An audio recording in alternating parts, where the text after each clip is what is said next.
అవనివ్వండి అందరూ గర్వపడవలసినటువంటి అవసరం ఉంది. పూర్వం మన పెద్దలకి ఎంత ముందు చూపు అంటే మన పిల్లలకి ఆస్తితో పాటు రానున్న రోజుల్లో చదువే అతిపెద్ద ఆస్తి అవుతుందని ఆ రోజుల్లో గ్రహించి ఎంతో విలువైన భూమి సేకరించి ఇవాళ మన పిల్లలకి ఇక్కడ అందజేశారంటే ఇవాళ ఈ స్థలం సేకరించాలంటే ఎన్ని కోట్లు ఖర్చు పెట్టినా సేకరించలేదు ఎవరు అసలు ఈ రోజుల్లో. కానీ ఆ రోజుల్లో ఎంతో ఉదార స్వభావంతోనే మన ఎంపీటీసీ గారు దేవరాపల్లి శ్రీని గారు తాతగారు అవనివ్వండి, ఇతర దాతలు అవనివ్వండి, ఎంతో ఔదార్యంతో ఈ భూమి ఇవాళ ఈరోజే ఈ భూమి ఉంటే ఎకరాకి ఉన్న రేటు కన్నా 5 రెట్లు ఇస్తామని ఇలాంటి రోడ్ ఫేసింగ్ భూమి ఎవరెవరు. కానీ మన ఊరు బాగుండాలి, మన పిల్లలు బాగుండాలి, మన సమాజం బాగుండాలి అనేటువంటి ఉద్దేశంతో ఒక సత్సంకల్పంతో అవాళ మన పిల్లలకి మనం ఆస్తి ఇచ్చినా ఇవ్వకపోయినా చదువు అనే ఒక పెద్ద ఆస్తి మన పిల్లలకి ప్రసాదిద్దామనేటువంటి ఉద్దేశంతోనే మన పూర్వీకులు పెద్దలు ఏర్పాటు చేసినటువంటి ఈ చారిత్రాత్మక పాఠశాలలో ఇవాళ మొదటి అధికారిక కార్యక్రమం నేను శాసనసభ్యుడిగా ఎన్నికయ్యాక పాల్గొనడం నాకు గర్వకారణంగా ఉందని మీకు అందరికీ కూడా సభాముఖంగా తెలియజేసుకుంటూ, చిన్నప్పుడు రాజకీయాల్లో అడుగు పెట్టినప్పుడు పార్టీలు వేరైనా టెంట్ జయప్రకాష్ గారిని చూసి రాజకీయంగా పెరిగాం మేము.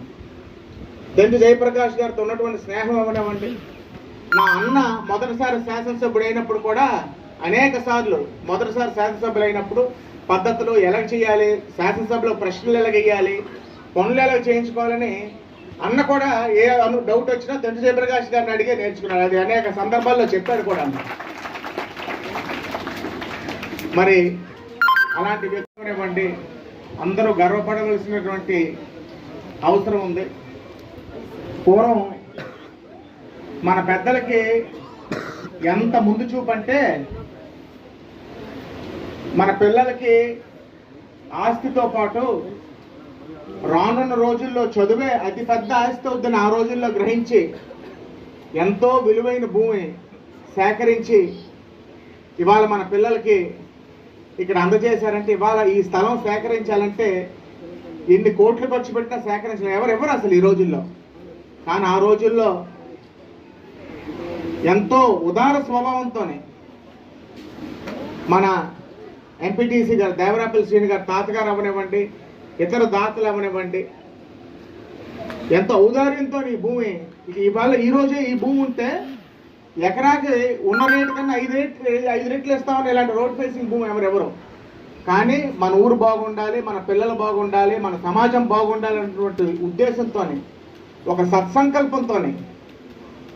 అవాళ మన పిల్లలకి మనం ఆస్తి ఇచ్చినా ఇవ్వకపోయినా చదువు అనే ఒక పెద్ద ఆస్తి మన పిల్లలకి ప్రసాదిద్దామనేటువంటి ఉద్దేశంతోనే మన పూర్వీకులు పెద్దలు ఏర్పాటు చేసినటువంటి ఈ చారిత్రాత్మక పాఠశాలలో ఇవాళ మొదటి అధికారిక కార్యక్రమం నేను శాసనసభ్యుడిగా ఎన్నికయ్యాక పాల్గొనడం నాకు గర్వకారణంగా ఉందని మీకు అందరికీ కూడా సభాముఖంగా తెలియజేసుకుంటూ, చిన్నప్పుడు రాజకీయాల్లో అడుగు పెట్టినప్పుడు పార్టీలు వేరైనా టెంట్ జయప్రకాష్ గారిని చూసి రాజకీయంగా పెరిగాం మేము. టెంట్ జయప్రకాష్ గారితో ఉన్నటువంటి స్నేహం అవనివ్వండి, నా అన్న మొదటిసారి శాసనసభ్యుడు అయినప్పుడు కూడా అనేక సార్లు మొదటిసారి శాసనసభ్యులు అయినప్పుడు పద్ధతులు ఎలా చేయాలి, శాసనసభలో ప్రశ్నలు ఎలాగేయాలి, పనులు ఎలా చేయించుకోవాలని అన్న కూడా ఏ డౌట్ వచ్చినా టెంట్ జయప్రకాష్ గారిని అడిగే నేర్చుకున్నాడు. అది అనేక సందర్భాల్లో చెప్పాడు కూడా అన్న. మరి అలాంటి వ్యక్తులు ఈ పాఠశాల అభివృద్ధికి ఇంత కృషి చేయడం, ఇవాళ మీ తల్లిదండ్రులు మిమ్మల్ని చదివిస్తున్నారంటే ముఖ్యంగా మన రైతాంగం